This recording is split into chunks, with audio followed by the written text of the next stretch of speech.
అప్పారావు గారు, ఏంది ఈ పరిణామాల మీద మీ అభిప్రాయం? అదే చాలా బాగుంది. అంటే ఇది మన పెద్దలు నగేష్ గారు మనే అదే ఇంకా దెబ్బ అర్థం కాలేదేమో అని చెప్పారు కదా. అది కొంచెం అది నవాల తెలియని స్థితి నుంచి వస్తున్న ఇది ఏంటంటే, అవును లోకరీతి ఇంకా విజయ్కి అర్థం కాలేదు, కానీ లోకరీతి అర్థం కాకపోవటం కంటే కూడా అతని తప్పు కంటే కూడా లోకరీతిని ఈ రకంగా మార్చిన అనుభవజ్ఞులు అనే వాళ్ళు ఉన్నారు కదా ప్రపంచంలో, మన వయసు వాళ్ళంతా. అంటే మీరు కాదు, యాంకర్ చాలా చిన్న ఆయన, మీ పక్కన ఉంటే మేడం ఉంటే ఆడుతున్న వాళ్ళు, కానీ మా వయసు వాళ్ళంతా అనుభవజ్ఞులంతా కలిసి ప్రపంచాన్ని ఏ విధంగా తీర్చిదిద్దామో ఈ రోజు తీర్చిదిద్దటం. గవర్నర్ వ్యవస్థను ఇట్లా తీర్చిదిద్దారు. అదే గవర్నర్ కాదు, అందరూ రాజకీయాలు జీవితం కూడా అలాగే అయిందిలేండి. బయట జీవితం కూడా అలాగే ఉంది. రాజకీయ జీవితమే కాదు, సామాజిక జీవితంలో కూడా అనుభవం అనేది ఎక్కడికి వచ్చిందంటే, అనుభవం అనేది అతను ఏ పని సూటిగా సరళంగా అవ్వకుండా అడ్డదోవలు ఇక అన్ని రకాల కొర్రీలైట్ అంటారు కదా, పని చేయకుండా ఎలా ఉంటామో బాగా తెలిసినంతగా పని చేయటం ఎవరికి తెలియదు. ఇది ఈ రోజు ప్రపంచ రీతి. ఆ ప్రపంచ రీతిలో విజయ్ అమాయకుడు వచ్చి ఈ రోజు నేను సీఎం ని గెలిచాను కదా, నాకు మెజారిటీ సీట్లు వచ్చి నన్ను ఫామ్ చేయమంటే ఆయన పాపం ఇప్పుడు నిజమే పాపం, కానీ ఆయనే జెన్యూన్. నేను అనేది ఏంటంటే, ఆ అమాయకత్వంలోనే ఒక నిజాయితీ ఉంది. ఈ అతి తెలివితేటలో నిజాయితీ కాదు, నిఖార్సైనటువంటి మోసంతో బతుకుతున్నాం మనం. అదేదో మామూలుగా మనకు నేను దేవుడు అయ్యి నమ్మను కానీ కలియుగంలో ధర్మం ఒక్క పాదం మీద నడుస్తుంది, అక్కడే కూలిపోతే కలికొస్తాడని చెప్పిన కాలం నిజంగానే మన కళ్ళ ముందు ఉంది. నిజంగానే కాలం మన కళ్ళ ముందు ఉంది. ఎంత దుర్మార్గం ఇది, ఎంత దుర్మార్గం. ఏదైనా ఉన్నది ఉన్నట్టు జరగడానికి కూడా ఇన్ని రకాల పల్టీలు కొట్టి, ఇన్ని రకాల మోసాలు చేసి, ఇంత రకం దగం చేసి ఇన్ని చేసుకోవాల్సిన అవసరం ఉందా?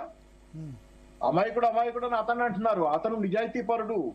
అమాయక అతను కలుషితం కాలా పాపం, అలాగే స్వచ్ఛంగా చిన్నపిల్లలు నిజాయితీ నడిచినట్లేదు. అదే నడవకపోవడమే దుర్మార్గం అంటున్నా నేను. నిజాయితీ పరుల కాలం రావాలి మళ్ళీ అని కోరుకుంటున్నా. ధర్మం 4 పాదాల మీద నడవటం అంటే నిజాయితీ పరుల కాలం తిరిగి రావటం, ఈ ఒంటికాల మీద నడవటం కాదు ధర్మం. సరే అయిపోయింది. తర్వాత పెద్దలు చెప్పారు, గవర్నరు అదే గవర్నర్కి ఇంకో దారి లేదన్నారు మన నగేష్ గారు. కానీ నగేష్ గారు కూడా ఎక్కడో ఆగిపోయారేమో అనుకుంటున్నాను నేను. అమాయకత్వం తాలూకు ఒక లేయర్ ఇంకా మిగిలిందేమో ఆయనలో అని. ఎందుకంటే ఆయనలో కూడా ఇంకా కొంచెం బాల్యం తాలూకు అమాయకత్వం మనందరికి ఉండాలని కోరుకుంటున్నాను నేను. అంటే ఇమేజ్ మన మామూలుగా ఏంటంటే చైల్డిష్ తేడా ఉంది. చైల్డిష్ గా ఉండకూడదు, కానీ మనం చైల్డ్ లైక్ ఉండాలి. పెద్ద అయిన తర్వాత కూడా చైల్డ్ లైక్, లేకపోతే క్రియేటివిటీ కానీ చైల్డ్ లైక్, ఒక ఐన్స్టీన్ చైల్డ్ లైక్ మనిషి, ప్రతి మేధావి ప్రతి కొంచెం జిజ్ఞాసాపరుడు క్రియేటివ్ మనిషి చైల్డ్ లైక్ ఉంటాడు, చైల్డిష్ ఉన్నాడు. కానీ ఇప్పుడు ఆయన కూడా ఇంకా కొంచెం మన నగేష్ గారు కూడా ఎక్కడో ఇంకా చైల్డ్ లైక్ మిగిలిపోయారు. ఇక్కడ ఈ ప్రపంచంలో గవర్నర్ కి ఎక్కువ దారి లేదనేది ఏంటి?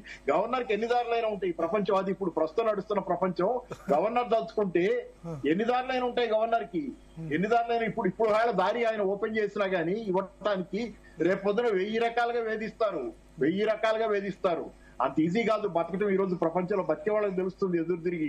అందుకని ఇవన్నీ ఏంటంటే, ఇప్పుడు దారి ఒకవేళ ఓపెన్ చేయాల్సి వచ్చినా దాని వెనక ఏదో నగేష్ గారు కూడా ఒక స్టెప్ మళ్ళీ అన్నా డిఎంకే భారతీయ జనతా పార్టీ కలుపుతుందా? మంచిదే కదా సార్, అన్నా డిఎంకే కలిసి అంతా ఇప్పుడు ఆ ఇగోలు పక్కన పెట్టి నిజంగా వాళ్ళిద్దరిలో ద్రవిడ ఇది అనేది కొంతమందికి నచ్చుద్ది, కొంతమందికి నచ్చదు. ద్రవిడియన్ ఇదేంటి మధ్యలో ఇగోలా, మన భారతదేశం అంతా ఒకటే కదా అని అనుకునేవాళ్ళు. సరే ఏదేమైనా వాళ్ళిద్దరికైతే ద్రవిడియన్ అనేది చూస్తున్నారు కదా, దానిలో ద్రవిడ అనేది ఉంది. వాళ్ళిద్దరు నిజంగా ఆ ద్రవిడ దీనిలో ఉండి వాళ్ళిద్దరు కలిసిపోతే అది ఒక కథ మళ్ళీ అది చాలా గొప్పగా ఉంటుంది. ఎందుకు ఎంత గొప్పగా ఉంటుంది అంటే, వాళ్ళు నిజంగా వాళ్ళ మధ్య ఎన్ని తగాదాలు ఉన్నా మనం ఇంతకాలం మాట్లాడుకునే వాళ్ళం కదా. తమిళనాడులో వాళ్ళ మధ్య ఎన్ని పేచీలు ఉన్నా రాష్ట్రం అనేసరికి ఇద్దరు చనిపోయినారు, ఇంకా పేచీలే ఉన్నాయి. శత్రుత్వం ఉన్న వాళ్ళు ఇద్దరు చనిపోయారు. చచ్చిపోవటం అది కూడా కాదు. నేను అంటుంది ఏంటంటే, స్టాలిన్ కొంచెం పగలు ప్రతీకారాలు తక్కువ. ఆయన అమ్మ క్యాంటీన్ 100% ఇవాళ కూడా ఆయన మాటలు అదే రుజువు చేస్తున్నాయి కదా. ఆయన కూర్చొనివ్వండి బాబు, ఆయన కూర్చొని 6 నెలల తర్వాత మేము చూసుకుంటాం ఆయన సంగతి, మీరు కూర్చొని వాళ్ళు ఆయన గెలిచాడని చెబుతున్నాడు. మంచిదే కదా, బానే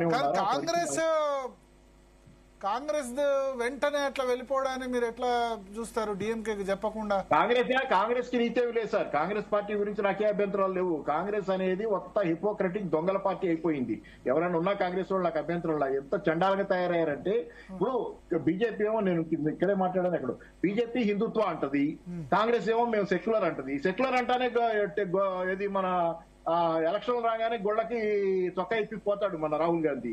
ఏందంటది ఆ హిపోక్రసీ చూసే జనాలు చెదరించుకుంటున్నారు కాంగ్రెస్ పార్టీని ఇతర పార్టీని. ఇక్కడ బంద్ చేశాడు ఈ మధ్య పోవట్లే, అప్పుడు గుజరాత్ అప్పుడు పోయినాడు అంతే. ఆ?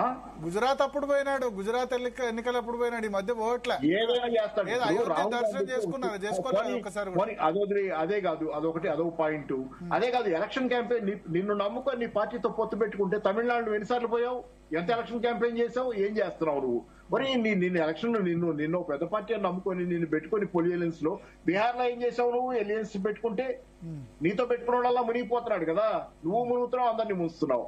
సో ఈ కాంగ్రెస్ పార్టీ నాకు ఎందుకో నేను చూస్తే కాంగ్రెస్ పార్టీకి ఇంకేమైనా ఉంటే నిజమే 2000 నాకు నచ్చినవి కొన్ని ఉన్నాయి. 2004 అప్పుడు ప్రాంతంలో ఆ జాతీయ ఉపాధి హామీ పథకం, దానిలో కొన్ని లోపాలు ఉన్నా పథకం తెచ్చి తిండి పెట్టారు జనాలకి, అదే కాపాడింది 2008 సంక్షోభంలో.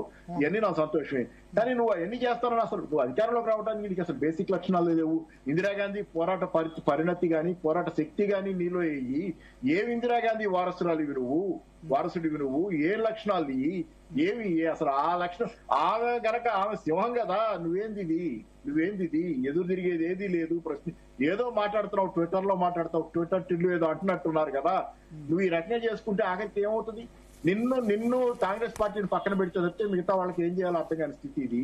సో ఏదైనా కానీ అది సార్. రెండోది తర్వాత ఇంకేదో పెద్దలు మన బాగా చెప్పారు సారు, కానీ ఆయనలో కూడా ఇంకా కొంచెం నగేష్ గారు కూడా కొంత ఒక లేయర్ ఆఫ్ కొంత రాజ్యాంగ భద్రత అమ్మాయికత్వం అందరికీ ఉన్నట్టే రాజ్యాంగం ప్రకారం జరుగుద్దా అని. సరే అది జరిగితే మంచిదే. కానీ చిన్న మొక్క భరత్ గారు చిన్న మొక్క ఏం లేదు. ఇందాక DMK own join with BJP అన్నారు. డిఎంకే బీజేపీ జాయిన్ అవ్వడం నేను నిజమే సంతోషం. కానీ ఒకప్పుడు వీడంతా జాయిన్ అయిన వాళ్ళే, అది కూడా చెప్పారు కదా నగేష్ గారు. సిపిఎం కూడా ఆఖరికి బీజేపీతో జనతా పార్టీలో జాయిన్ అయిన అందరూ ఒక సిపిఐ జాయిన్ అవ్వలేదేమో అనే డౌట్ ఉంది నాకు తెలియదు హిస్టరీ. సిపిఐ మాత్రం జాయిన్ అయినట్టు లేదు, నాకు తెలియదు. ఐ డోంట్ నో మచ్, మాకు ఎక్కడైనా గ్యాప్లు ఉంటే నాకు.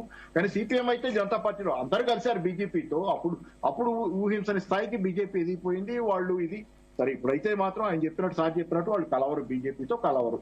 అబ్సల్యూట్లీ అంత గ్యాప్ ఉంది. గ్యాప్ కూడా ఐడియాలజికల్ గ్యాప్ లాగా ఎవరికి ఐడియాలజీ ఉంది, ఎవరికి అసలు బీజేపీకి ఐడియాలజీ ఉందంటే నా డౌట్. ఐడియాలజీ దాన్ని ఒరిజినల్ ఐడియాలజీ ఉందంటే అది డౌట్. ఎవరి ఐడియాలజీ ఏమి లేకపోయినా హ్యాంగ్ ఓవర్ ఉంది అందరికీ, కాబట్టి కలవలేరు అనుకుంటున్నాను నేను. ఓకే.